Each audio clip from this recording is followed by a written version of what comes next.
ಸರ್ಕಾರ, ನಡೆದಂತ ನುಡಿದ ಸರ್ಕಾರ. ಏನ್ ಸ್ವಾಮಿ ಮಾಡಿದಿರಿ? ಇವತ್ತು ಜನ ಇಡೀ ಶಾಪ ಆಗ್ತಾ ಇದ್ದಾರೆ. ಯಾವತ್ತಪ್ಪ ಈ ಸರ್ಕಾರವನ್ನ ಮನೆ ಕಳಿಸ್ತೀವಿ ಅಂತ ಹೇಳ್ತಾ ಇದ್ದಾರೆ ಇಲ್ವಾ? ಯಾವತ್ತಪ್ಪ ಈ ಸರ್ಕಾರ ಮನೆಗೆ ಹೋಗುತ್ತೆ ಅಂತ ಹೇಳ್ತಾರೆ ಅಲ್ವಾ? ಅದರಿಂದ ತಾವೆಲ್ಲ ಈ ಯುದ್ಧಕ್ಕೆ ತಯಾರಾಗಿ ಇವತ್ತು ಬೆಂಗಳೂರು ನಗರಕ್ಕೋಸ್ಕರ ವಿಶೇಷವಾಗಿ JDS ಪಕ್ಷದ ವತಿಯಿಂದ ಒಂದು ಬ್ಲೂ ಪ್ರಿಂಟ್ ಅನ್ನು ನಾವು ರೆಡಿ ಮಾಡೋಣ. ನಮ್ಮ ಪಕ್ಷದ ವರಿಷ್ಠರಾದಂಥ ಸನ್ಮಾನ್ಯ ದೇವೇಗೌಡರು ಸಾಹೇಬರು, ನಮ್ಮ ನಾಯಕರಾದಂಥ ಕುಮಾರಣ್ಣವರ ಇವತ್ತು ಯುವಕರು, ನಮ್ಮ ಈ ಪಕ್ಷದ ಯುವ ರಾಜ ನಿಖಿಲ್ ಕುಮಾರಸ್ವಾಮಿ ಅವರು ಯುವಕರಿಗೋಸ್ಕರನೇ ಇವತ್ತು ಇಡೀ ರಾಜ್ಯಾದ್ಯಂತ ಪ್ರವಾಸವನ್ನ ಮಾಡಿ ಪಕ್ಷಕ್ಕೋಸ್ಕರ ಬಲವರ್ತನೆ ಮಾಡಬೇಕು, ಪಕ್ಷ ಸಂಘಟನೆ ಆಗಬೇಕು. 2028ರಲ್ಲಿ NDA ಮೈತ್ರಿಯ ಮುಖ್ಯಮಂತ್ರಿಯಾಗಿ ಕುಮಾರಣ್ಣವರು ಮತ್ತೊಮ್ಮೆ ಮುಖ್ಯಮಂತ್ರಿ ಆಗಬೇಕು ಅಂತ ಒಂದು ಸಂಕಲ್ಪ ಇಟ್ಕೊಂಡು ಇವತ್ತು ಕೆಲಸ ಮಾಡ್ತಾ ಇದ್ದಾರೆ. ಈ ರಾಜ್ಯವನ್ನ ಇವತ್ತೇನಾದ್ರೂ ಉಳಿಸ್ಬೇಕಾಗಿದ್ರೆ, ಈ ರಾಜ್ಯದ ಜನರಿಗೆ ಏನಾದ್ರೂ ಒಳ್ಳೇದಾಗಬೇಕಾಗಿದ್ರೆ, ಬೆಂಗಳೂರು ನಗರ ಇನ್ನೇನಾದ್ರೂ ಬೆಳಿಬೇಕಾಗಿದ್ರೆ ಮತ್ತೊಮ್ಮೆ NDA ಮೈತ್ರಿ ಸರ್ಕಾರ ಬರಬೇಕು, ಕುಮಾರಣ್ಣವರು ಮುಖ್ಯಮಂತ್ರಿ ಆಗಬೇಕು. ಇದು ಕೂಡ ಭಗವಂತನ ಆಟ. ಯಾವ ಶಕ್ತಿಯಿಂದ ಕೂಡ ತಡೀಲಿಕ್ಕೆ ಆಗುವುದಿಲ್ಲ ಅನ್ನೋದನ್ನ ಈ ಸಂದರ್ಭದಲ್ಲಿ ಹೇಳಲಿಕ್ಕೆ ಬಯಸ್ತಾ ಇದ್ದೀನಿ. ಆ ಬೆಂಗಳೂರು ನಗರದ ಬ್ಲೂ ಪ್ರಿಂಟ್ ಅಲ್ಲಿ ನಮ್ಮದೇ ಆದಂತ ಕೆಲವು ಕಲ್ಪನೆಗಳಿದೆ, ಕೆಲವು ಕನಸುಗಳಿದೆ. ಅದು ಎಲ್ಲವನ್ನು ಕೂಡ ತಂದು ನಮ್ಮ ಪಕ್ಷದ ಪ್ರಣಾಳಿಕೆಯಲ್ಲಿ ಅದನ್ನ ಪ್ರಿಂಟ್ ಮಾಡೋ ಮೂಲಕ ಬೆಂಗಳೂರು ನಗರದ 1,40,00,000 ಜನಸಂಖ್ಯೆ ಇರತಕ್ಕಂತ ಪ್ರತಿಯೊಬ್ಬರು ಮನೆಗೆ ಮುಟ್ಟಿಸುವಂತ ಕೆಲಸವನ್ನ ನಮ್ಮ ಕಾರ್ಯಕರ್ತರಾದಂತ ನೀವು ಸೈನಿಕರಾಗಿ ಕೆಲಸ ಮಾಡಬೇಕು. ಈ ಯುದ್ಧದಲ್ಲಿ ಒಂದಷ್ಟು ನಾವು ಹೋರಾಟಗಳನ್ನ ಗೆದ್ದು ನಮ್ಮ ಅಭಿವೃದ್ಧಿ ಪರ ಕೆಲಸ ಮಾಡಿ ವಿಜಯಶಾಲರಾಗಿ ಮಾಡಬೇಕು ಅಂತೇಳಿ ಈ ಸಂದರ್ಭದಲ್ಲಿ ತಮ್ಮಲ್ಲಿ ನಾನು ಕೈ ಜೋಡಿಸಿ ಮನವಿ ಮಾಡ್ತಾ ಇದ್ದೀನಿ. ಯಾಕೆಂದ್ರೆ ಇವತ್ತು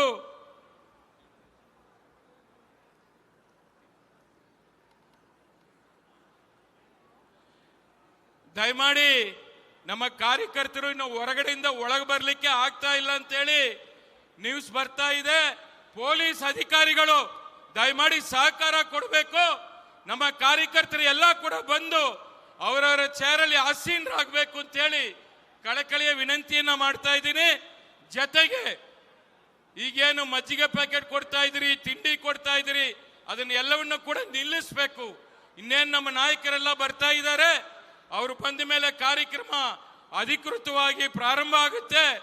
ಅದಾದ ನಂತರ 1 ಗಂಟೆ ಮೇಲೆ ಊಟವನ್ನ ಪ್ರಾರಂಭ ಮಾಡೋಣ. ಅಷ್ಟುವರೆಗೂ ಸ್ವಲ್ಪ ವಿರಾಮವನ್ನ ಕೊಟ್ಟು ಇಲ್ಲಿ ಬಂದು ಆಸೀನರಾಗಿ ನಮ್ಮ ನಾಯಕರ ಭಾಷಣವನ್ನ ತಾವೆಲ್ಲ ಕೂಡ ಕೇಳಬೇಕು ಅಂತ ಹೇಳಿ ಈ ಸಂದರ್ಭದಲ್ಲಿ ತಮಗೆ ನಾನು ಪ್ರಾರ್ಥನೆ ಮಾಡ್ತಾ ಇದ್ದೀನಿ. ತಿಂಡಿ ಹತ್ರ ಇರೋರೆಲ್ಲ ದಯಮಾಡಿ ಬರ್ಬೇಕಿಲ್ಲಿ, ದಯಮಾಡಿ ಬಂದು ಕೂತ್ಕೋಬೇಕು. ಸ್ವಲ್ಪ ಹೊತ್ತಾದ ನಂತರ ಊಟದ ವ್ಯವಸ್ಥೆಯನ್ನು ಕೂಡ ಮಾಡಿದೀವಿ, ಅದನ್ನು ಕೂಡ ಪ್ರಾರಂಭ ಮಾಡ್ತೀವಿ. ಇವತ್ತು ನಮ್ಮ ಕುಮಾರಣ್ಣವರು 2 ಬಾರಿ ಮುಖ್ಯಮಂತ್ರಿ ಆಗಿದ್ದಾರೆ. ದೇವೇಗೌಡರು ಸಾಹೇಬರು ಈ ರಾಷ್ಟ್ರದ ಪ್ರಧಾನಮಂತ್ರಿಯಾಗಿ, ಈ ರಾಜ್ಯದ ಮುಖ್ಯಮಂತ್ರಿಯಾಗಿ 65 ವರ್ಷಗಳ ಕಾಲ ಸುದೀರ್ಘ ರಾಜಕಾರಣದಲ್ಲಿ ಇವತ್ತು ಕೂಡ ಆ ಇಳಿಯ ವಯಸ್ಸಲ್ಲಿ ಮೊನ್ನೆ ಪಾರ್ಲಿಮೆಂಟ್ ರಾಜ್ಯಸಭೆಯಲ್ಲಿ ಕೂತ್ಕೊಂಡು ನಮ್ಮ ನಾಡಿನ ಜನತೆಗೋಸ್ಕರ, ನಮ್ಮ ಕನ್ನಡಿಗರಿಗೋಸ್ಕರ ಅಂತೇಳಿ ಕೈ ಜೋಡಿಸಿ ಮನವಿ ಮಾಡಿ ಪ್ರಧಾನಮಂತ್ರಿಯಲ್ಲಿ ಪ್ರಾರ್ಥನೆ ಮಾಡಿ ಇವತ್ತು ಎತ್ತಿನಹೊಳೆ ಯೋಜನೆಯನ್ನ ಉಳಿಸ್ಲಿಕ್ಕೆ ಅವರು ಪ್ರಯತ್ನ ಮಾಡಿ ಅದಕ್ಕೂ ಕೂಡ ಅವರು ಅನುಮೋದನೆ ಕೇಂದ್ರ ಸರ್ಕಾರ ಕೊಡುವಂತ ಕೆಲಸವನ್ನ ಮಾಡಿಸಿದ್ದಾರೆ. ಇವತ್ತು ರಾಜ್ಯ ಸರ್ಕಾರದ ಪಾಲು ಏನಿದೆ, ರಾಜ್ಯ ಸರ್ಕಾರ ಏನ್ ಮಾಡ್ತಾ ಇದೆ ಅಂತ ಹೇಳಲಿಕ್ಕೆ ಜನ ಪ್ರಶ್ನೆ ಮಾಡ್ತಾ ಇದ್ದಾರೆ. ಇದನ್ನ ತಾವೆಲ್ಲ ಕೂಡ ಅರ್ಥ ಮಾಡ್ಕೋಬೇಕು. ಬಹುಶಃ ಇವತ್ತು ಪ್ರತಿದಿನ ಕೂಡ ಎಲ್ಲ ಪದಾರ್ಥಗಳ ರೇಟ್ಗಳು ಡೀಸೆಲ್ ತಗೊಳ್ಳಿ, ಪೆಟ್ರೋಲ್ ತಗೊಳ್ಳಿ, ಗ್ಯಾಸ್ ತಗೊಳ್ಳಿ, ಯಾವುದೇ ತಗೊಂಡ್ರು ಕೂಡ ಇವತ್ತು ದಿನನಿತ್ಯ ಹೆಣ್ಣು ಮಕ್ಕಳು ಬಳಕೆ ಮಾಡುವಂತ ಪ್ರತಿ ಪದಾರ್ಥಗಳು ಕೂಡ ಬೆಲೆ ಏರಿಕೆ ಆಗ್ತಾನೇ ಇದೆ. ಇದಕ್ಕೆ ಕಡಿವಾಳ ಹಾಕೋರು ಯಾರು ಸ್ವಾಮಿ? ಹೇಳಬೇಕು ರಾಜ್ಯ ಸರ್ಕಾರ. ಇವತ್ತು ದುಂಡು ವೆಚ್ಚವನ್ನ ಮಾಡಿಕೊಂಡು ರಾಜ್ಯದ ಜನರ ಮೇಲೆ ಬರ ಎಳೆಯುವಂತ ಕೆಲಸವನ್ನ ತಾವೆಲ್ಲ ಕೂಡ ಮಾಡ್ತಾ ಇದ್ದೀರಿ. ಮುಂದಿನ ದಿನಗಳಲ್ಲಿ ಜನನೇ ನಿಮ್ಗೆ ಬುದ್ಧಿ ಕಲಿಸುವಂತ ಕೆಲಸ ಆಗುತ್ತೆ ಅಂತೇಳಿ ಈ ಸಂದರ್ಭದಲ್ಲಿ ನಾನು ಹೇಳಲಿಕ್ಕೆ ಬಯಸ್ತಾ ಇದ್ದೀನಿ. ಯಾಕೆಂದ್ರೆ ಇವತ್ತು ಬೆಂಗಳೂರು ನಗರ ಅಂತಾರಾಷ್ಟ್ರೀಯ ಮಟ್ಟದಲ್ಲಿ ಒಂದು ಹೆಸರು ಮಾಡಿರತಕ್ಕಂಥ ನಗರ. ಇವತ್ತು ನೀವು ಮೂಲಭೂತ ಸೌಕರ್ಯಗಳನ್ನು ಕೊಡ್ಲಿಕ್ಕೆ ನಿಮ್ಮ ಕೈಯಲ್ಲಿ ಆಗಿಲ್ಲ. ಬಹುಶಃ ಎಲ್ಲೋ ಒಂದ್ ಕಡೆ ಒಂದು ಮಾತನ್ನ ಮಾತಾಡ್ತಾ ಇದ್ರು ಮಾನ್ಯ ಉಪಮುಖ್ಯಮಂತ್ರಿಗಳು, ಅಂಡರ್ ಗ್ರೌಂಡ್ ಟೆನಲ್ ಮಾಡ್ತೀವಿ ಅಂತ ಹೇಳಿದ್ರು.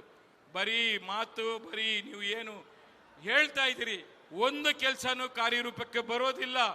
ಬರೀ ಟ್ಯಾಕ್ಸ್ ಮಾತ್ರ ಜಾಸ್ತಿ ಆಗ್ತದೆ ಹೊತ್ತು ಅಭಿವೃದ್ಧಿ, ಡೆವಲಪ್ಮೆಂಟ್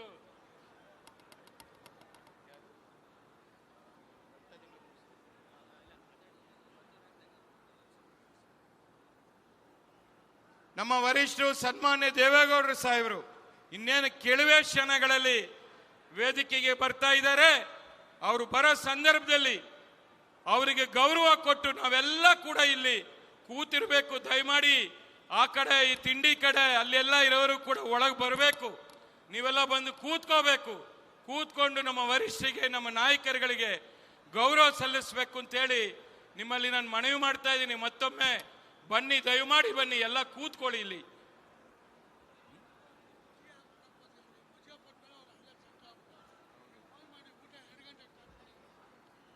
ನಮ್ಮ ಕಾರ್ಯಕರ್ತರು ದಯಮಾಡಿ ಮಜ್ಜಿಗೆ ಕೊಡೋದನ್ನ ನಿಲ್ಲಿಸಬೇಕು, ತಿಂಡಿ ಕೊಡೋದನ್ನ ನಿಲ್ಲಿಸಬೇಕು. ಎಲ್ಲರಲ್ಲಿ ಬಂದು ಆಸೀನರಾಗಬೇಕು. ದಯಮಾಡಿ ಎಲ್ರು ಬನ್ನಿ ಇಲ್ಲಿ. ಹಾಗೆ ಇವತ್ತು ನೋಡಿ ಬೆಂಗಳೂರು ನಗರದಲ್ಲಿ ನಮ್ಮ ಶಾಸಕರು ಒಬ್ಬರು ಕೂಡ ಆಯ್ಕೆ ಆಗದೆ ಇರಬಹುದು.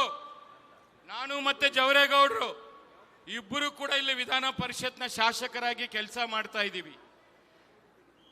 ವಿಧಾನಸಭೆ ಅಸೆಂಬ್ಲಿಯಲ್ಲಿ ಶಾಸಕರು ಇಲ್ಲ ಅಂದ್ರೂ ಕೂಡ ನಮ್ಮ ಕಾರ್ಯಕರ್ತರು, ನೀವೇ ನಮ್ಮ ಪಕ್ಷದ ಶಕ್ತಿ, ನೀವೇ ಎಲ್ಲ ಬಲ, ಎಲ್ಲ ನಿಮ್ಮಿಂದ ಮಾತ್ರ ಸಾಧ್ಯ ಅನ್ನೋದನ್ನ ಇವತ್ತು ತಾವೆಲ್ಲ ಕೂಡ ಇಲ್ಲಿ ದೊಡ್ಡ ಮಟ್ಟದಲ್ಲಿ ಸೇರಿ ಇಡೀ ರಾಜ್ಯಕ್ಕೆ, ಇಡೀ ರಾಷ್ಟ್ರಕ್ಕೆ, ನಮ್ಮ ರಾಜ್ಯದ ರಾಜಧಾನಿ ಬೆಂಗಳೂರಲ್ಲಿ ಈ ಒಂದು ಕಾರ್ಯಕ್ರಮವನ್ನ ಯಶಸ್ವಿಗೊಳಿಸುವ ಮೂಲಕ ಒಂದು ಸಂದೇಶವನ್ನ ಕೊಡ್ತಾ ಇದ್ದೀರಿ.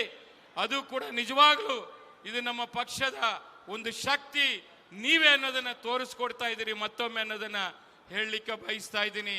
ಬಂಧುಗಳೇ, ಇವತ್ತು ನೀವೆಲ್ಲ ಮಹಿಳೆಯರು ಕೂಡ ದೊಡ್ಡ ಮಟ್ಟದಲ್ಲಿ ಇಲ್ಲಿ ಸೇರಿದ್ದೀರಿ. ನನಗೊತ್ತು ನೀವೆಲ್ಲ ಕೂಡ ನಮ್ಮ ವರಿಷ್ಠರು ಮತ್ತೆ ನಮ್ಮ ಕುಮಾರಣ್ಣವರು, ನಿಖಿಲ್ ಕುಮಾರಸ್ವಾಮಿ ಅವರ ಭಾಷಣ ಕೇಳಲಿಕ್ಕೆ ತಾವೆಲ್ಲ ಕೂಡ ಇಲ್ಲಿ ಬಂದಿದ್ದೀರಾ ಅಂತ ಹೇಳಿ. ಆದರೂ ಕೂಡ ಇನ್ನೇನು ಕೆಲವೇ ಕ್ಷಣಗಳಲ್ಲಿ ಈ ಕಾರ್ಯಕ್ರಮ ಶುರುವಾಗುತ್ತೆ. ನೀವು ಎಲ್ಲರೂ ಕೂಡ ಇವತ್ತು ನಾನು ಒಂದನ್ನ ಹೇಳಲಿಕ್ಕೆ ಬಯಸ್ತಾ ಇದ್ದೀನಿ. ತಾವೆಲ್ಲ ಕೂಡ ಅಜ್ಜಿಯರಿಲ್ಲದ ಮನೆ ಇಲ್ಲ, ಮಜ್ಜಿಗೆ ಇಲ್ಲದ ಊಟವಿಲ್ಲ, ಗೆಜ್ಜೆ ಇಲ್ಲದ ಕುಣಿತವಿಲ್ಲ, ಸನ್ಮಾನ್ಯ ಕುಮಾರಣ್ಣವರಿಲ್ಲದ ಈ ರಾಜ್ಯ ಇಲ್ಲ. ಅದನ್ನ ಎಲ್ಲರೂ ಕೂಡ ಅರ್ಥ ಮಾಡ್ಕೋಬೇಕಾಗಿದೆ. ಯಾಕೆಂದ್ರೆ ಬಹಳ ಜನ ಇಲ್ಲಿ ಬಂದಿದ್ದೀರಿ. ದಯಮಾಡಿ ನಿಮ್ಮಲ್ಲಿ ನಾನು ಕೇಳ್ಕೊಳ್ಳೋದಿಷ್ಟೇ, ಎಲ್ಲರ ಭಾಷಣ ಕೇಳ್ತೀರಿ. ಭಾಷಣ ಕೇಳಿದ ಮೇಲೆ ನೀವೆಲ್ಲ ಕೂಡ ಎಚ್ಚರ ವಹಿಸಬೇಕು. ಭಾಷಣ ಕೇಳಿ ಮನೆಗೆ ಹೋಗಿ ಮಲಗಂಗಿಲ್ಲ. ಈ ಯುದ್ಧಕ್ಕೆ ಸಿದ್ಧತೆ ಏನಿದೆ, ನಮ್ಮ ನಾಯಕರು ಏನೇನು ಹೇಳ್ತಾರೆ ಅದನ್ನೆಲ್ಲ ಕೂಡ ಕಿವಿ ಕೊಟ್ಟು ಕೇಳಿ ಅದನ್ನ ಅನುಷ್ಠಾನಕ್ಕೆ ತರಬೇಕು. ನೀವು ಭಾಷಣ ಕೇಳಿ ಮಲಗಂಗಿಲ್ಲ. ನೀವೆಲ್ಲ ಮಲಗಿದ್ರೆ ಕಷ್ಟ, ನೀವೆಲ್ಲ ಎದ್ದಿದ್ರೆ ಮಾತ್ರ ಕುಮಾರಣ್ಣ ಪಾಸು. ಕುಮಾರಣ್ಣ ಪಾಸ್ ಆದ್ರೆ ಈ ರಾಜ್ಯದ ಬಾಸು ಅವರೇ ಅನ್ನೋದನ್ನ ಮತ್ತೊಮ್ಮೆ ಮೂರನೇ ಬಾರಿ ಹೇಳಲಿಕ್ಕೆ ಬಯಸ್ತಾ ಇದ್ದೀನಿ. ತಾವೆಲ್ಲ ಕೂಡ ಗಮನ ಕೊಟ್ಟು ಈ ರಾಜ್ಯದ ಅಭಿವೃದ್ಧಿ, ಬೆಂಗಳೂರು ನಗರದ ಅಭಿವೃದ್ಧಿ ಅಂತ ಹೇಳಿ ನಾವೆಲ್ಲ ಕೆಲಸ ಮಾಡೋಣ ಅಂತೇಳಿ ಮತ್ತೊಮ್ಮೆ ಈ GBA 5 ಕಾರ್ಪೊರೇಷನ್ ಎಲೆಕ್ಷನ್ ಅಲ್ಲಿ ಕೂಡ ನಮ್ಮ ಕಾರ್ಯಕರ್ತರು ದೊಡ್ಡ ಮಟ್ಟದಲ್ಲಿ ಕೆಲಸ ಮಾಡಬೇಕಾಗಿದೆ. ನಾವು ಕೊಡುವಂತ ಅದು ಕಿರುಪತ್ರಗಳಿರ್ಬೋದು, ಪಾಂಪ್ಲೆಟ್ಗಳಿರ್ಬೋದು, ಮತ್ತು ಅವರು ಎಲ್ಲೇ ಇರಲಿ ಅಪಾರ್ಟ್ಮೆಂಟ್ಸ್ ವಾಸಿಗಳಿರ್ಬೋದು, ಅನ್ಯ ರಾಜ್ಯಗಳಿಂದ ಇಲ್ಲಿ ಬಂದಿರತಕ್ಕಂಥವ್ರು ಇರ್ಬೋದು, ಎಲ್ಲರಿಗೂ ಕೂಡ ಮನವೊಲಿಕೆ ಮಾಡಿ ಅವರಿಗೆ ಈ ಒಂದು ಸಂದೇಶವನ್ನು ಮುಟ್ಟಿಸಿ ನೀವು ಕೆಲಸ ಮಾಡಿ ನಮ್ಮ ಪಕ್ಷದ ವತಿಯಿಂದ ಬೂತ್ ಮಟ್ಟದ ಕಾರ್ಯಕರ್ತರನ್ನ ಬಲಪಡಿಸಿ ಬೂತ್ ಮಟ್ಟದಿಂದ ನಮ್ಮ ಚುನಾವಣೆಗೆ ನಾವು ಸಿದ್ಧರಾಗಬೇಕು ಅಂತ ಹೇಳಿ ಮತ್ತೊಮ್ಮೆ ತಮ್ಮಲ್ಲಿ ಮನವಿ ಮಾಡ್ತಾ ತಮ್ಮೆಲ್ಲರಿಗೂ ಕೂಡ ವಂದಿಸ್ತಾ ಅನಂತ ಧನ್ಯವಾದಗಳನ್ನ ಅರ್ಪಿಸ್ತಾ ನನ್ನ ಮಾತನ್ನು ಮುಗಿಸ್ತಾ ಇದ್ದೀನಿ. ಜೈ ದೇವೇಗೌಡಜಿ, ಜೈ ಕುಮಾರಣ್ಣ, ಜೈ ಹಿಂದ್, ಜೈ ಕರ್ನಾಟಕ, ಜೈ JDS.